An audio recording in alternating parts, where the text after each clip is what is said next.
And so, does anybody have any questions or additions or changes to the minutes?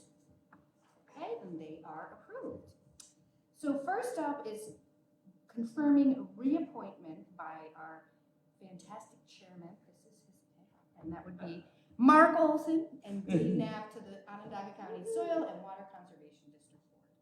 Can I get a motion, please? Okay, Legislator Romeo, seconded by Legislator Deb Cody. Any discussion?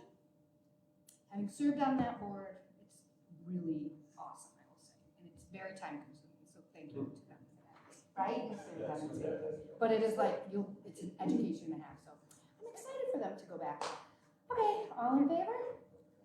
And okay, thank you, so they are approved. I gotta get my glasses, guys. Okay, so the next two are appointments as well. 2A is to the Onondaga County Resource Recovery Agency, OCRA, and this is again a legislative pick, and two of them, Barbara, is it Stasser? Is that how you pronounce her name? Yes. Okay, so Barbara Stasser and Jennifer Wood. And we have their resumes. Does anybody have any questions, concerns? Okay, can I get a motion? I'll move it. Legislator Kelly and seconded by Legislator Romeo. All in favor? Okay, Mrs. Stasser and Wood are appointed. So our next appointment comes from the Great District 6 to the Okra Board, and that's Greg Pops. He's a very important member, and he's a firefighter in Camilla, so that's all I have to say. Does anybody have any questions or concerns? Okay, can I get a motion? Legislator Cody, second. Legislator Romeo, all in favor? Aye. And that passes. Okay, awesome. Okay, so now we have the Office of Environment coming up. Come chat with us. Would you like to? Or is it you, Ben?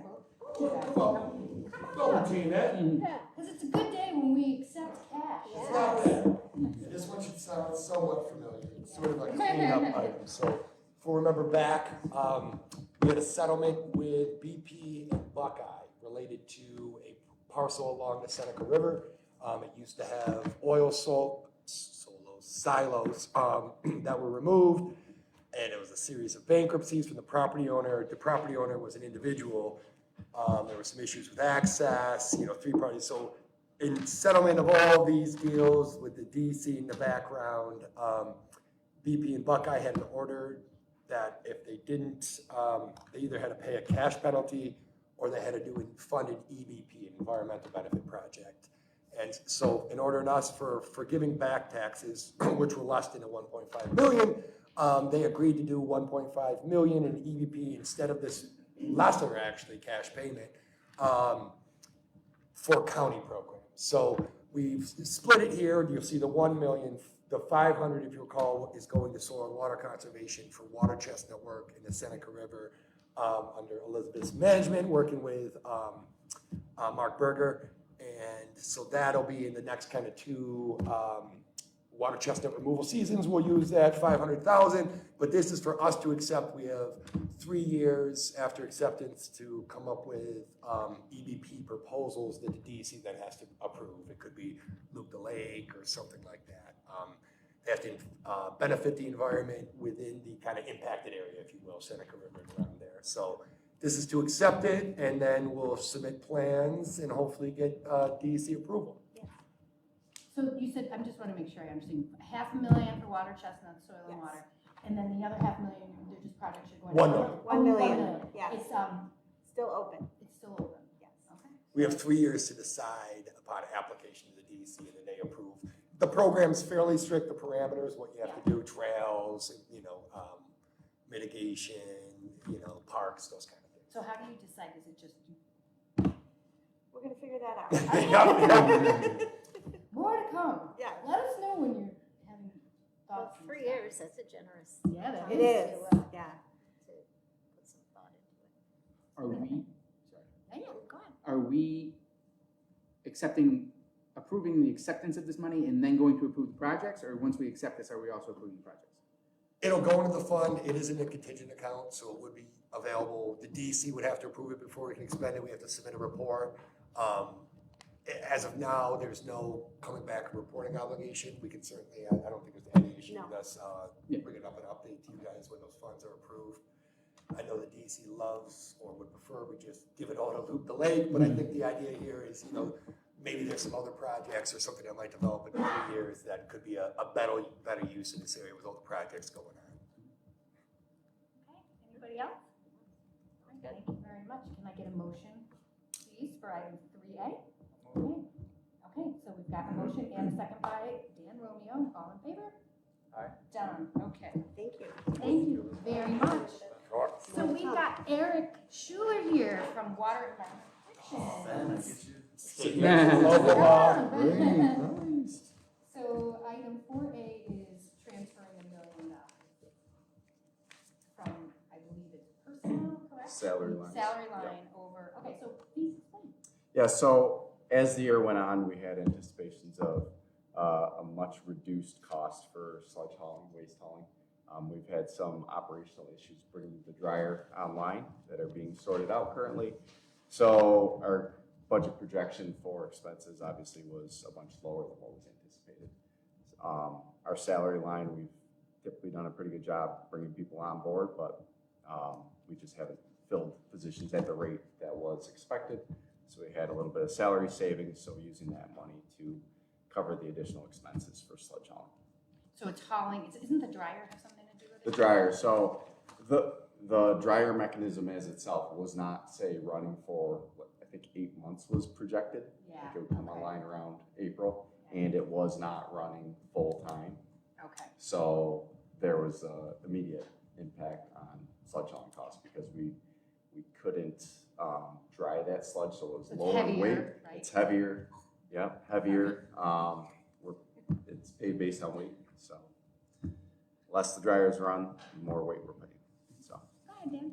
So with the dryer, I know there was discussion about alternative ways of getting rid of the dried sludge. beneficial reuse. Sure, yes.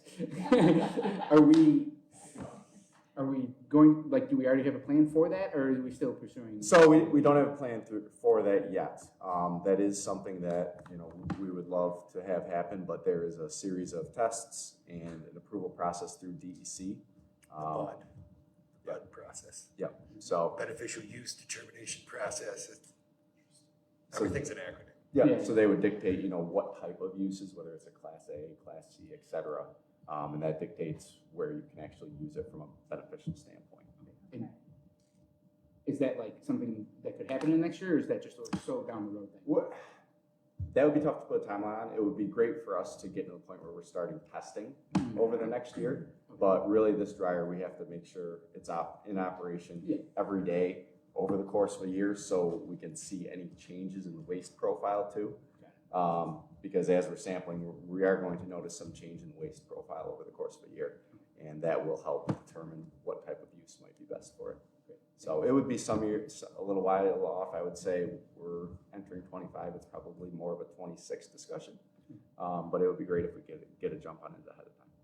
So you take so it's a trade seat. You're not asking for more money. You're asking to move money from a salary, the money that you can spend, Correct. over to this. And then from there, how long will it take to get, is it just to fill in like a deficit in money, or is it stuff that you need to do to get that dryer and the whole process going up in coordination with the transportation costs? Yeah, so this is, and Christy, jump in if I'm wrong, but this is to cover our costs to date. Okay. And also any projected invoices we would be receiving through the end of this year, right? Okay. Beyond that, we are working with our contractor to get this running full-time for 25. And It you're is. expecting by the end of It the is. year that's gonna be operational? It is, I believe, next week, the contractor is going to be back here to fire it up. So, the thought is, we'll get the one up to speed and then ultimately roll in the second train. Because we also have savings projected in 25. Right. So, we're trying to get this going as quick as possible. And I don't want to put you on the spot if this is something that Shannon would, be able to answer, but how sure are you this isn't going to happen again? Are you having to budget for overruns, or what's the deal? Because is this like trial and error with the system, or I'm just trying to grasp. No, This doesn't happen. No, I'll lay it out there. So construction is difficult, right? Yeah. You know, you have a construction schedule, you're implementing a bunch of parts and pieces and trying to get everything to work together in conjunction. And you also have a team of contractors. You have 4 different contracts that are working together. And everything's got to come together. We've had some hiccups getting it to a point where it can just run consistently and meet the parameters of the contract for quality, et cetera, Okay. in order to, I guess, get to the point where we can close that construction contract out. So we have some time still. We are committed to, you know, having this thing fully operational in 25. Okay. That's what I'll sit here and keep Committed saying. and hope. That's good. So very, very hopeful. And kudos to Webb for the foresight, because the sludge market is gonna only get more complicated, right? The Yep. regs, if you talk about PFAS, forever chemicals, Yeah. now if it's gonna start being a listed chemical, you're delivering it to a different type of facility for a different, so these are things on the forefront that the state hasn't given much guidance on, and unfortunately, you guys are just kind of waiting, we're trying to work with them, but there's no easy solutions for it, so less is better in this context, right, but yeah, the market's gonna be crazy the next couple of years, I think, which will be a lot of fun. Well, if I remember, it's a relatively new technology, right? So not necessarily widely adopted. We still don't have great figures as far as what kind of an impact this is going to have, the efficacy of the dryer and whatnot. Well, and I think was a couple committees ago, I think Shannon provided a description of the hairy sludge, right? So that was an unintended issue, right? That's what I was thinking. I didn't So- understand. Sales photos, however. So that's one of those things that was not predicted, and we had to have a contractor do additional remedial work in order to get the dryers to be able to run more consistently. So some things like that you can't predict Sure. until you get towards commissioning. Oh, Harry, I unfortunately. don't know, I'm curious. I didn't want to bring that topic back up, but I know. I was thinking it, but I wasn't going to say it. I said it for us then. All right, well, thank you for the explanation. We're cheering you on to get that fully operational. Okay, does anybody have anything else?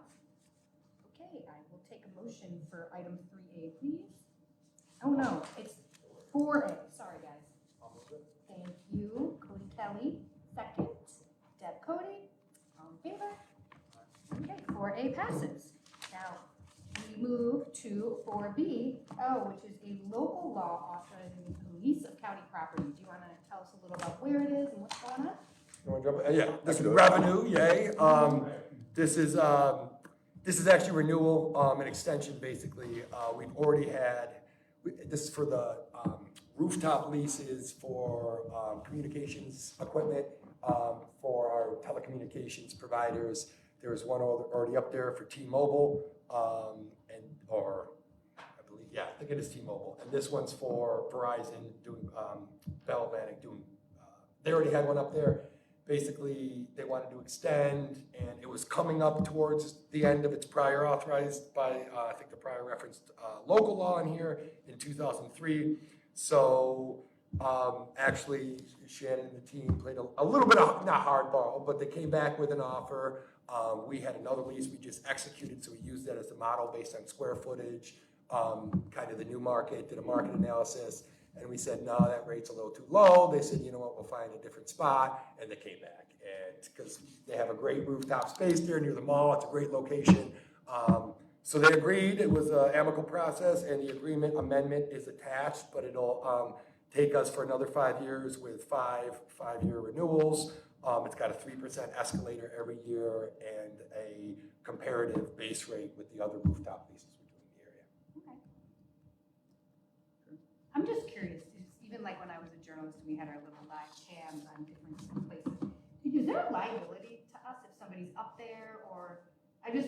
Absolutely. Yeah, okay. The contract deals with that. Luckily, defense indemnity, everything like that. Also, we made sure we built into here that we get pre-approvable plans. They have to do a weight study, Okay. those kind of things for structural analysis anytime they put up a new structure. So Whatever. we minimize it on the engineering end, on our end, and then we pass liability up to them on the contractual side of things.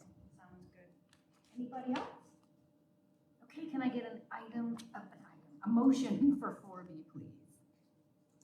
Legislator Romeo, seconded by Legislator Deb Cody. All in favor? It passes. are adjourned. Thank you very much. Thank you. Thank you. I like the use of I'm a boy, Mom, sludge and I markets. I just think I might tweet some out for Well, the show. well,